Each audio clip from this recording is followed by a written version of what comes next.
তো guys Garena Ivo টোকেনগুলো তুলে দিয়ে শুরু দিয়ে দিয়েছে ইউনিভার্সাল টোকেন। তো দেখি ইউনিভার্সাল টোকেন আমি বের করতে পারি কিনা। তো ইউনিভার্সাল টোকেনের ভিতরে 1000 টোকেন আমাকে বলতেছে আমি আর থাকতে পারতেছি না, আমাকে বের করো। আর 100 টোকেন বলতেছে আমি আর থাকবোই না, তুমি শুধু বের করো।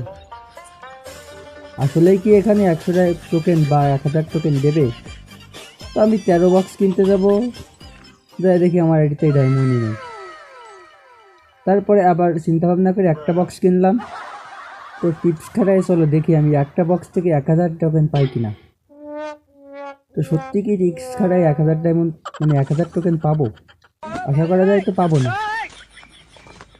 এখানে ইভো বক্সের ভিতরে যাওয়ার আগে দেখি আমি এই যে টুকটাক বান্টি যেগুলো আছে এইগুলো ওপেন করে দিই।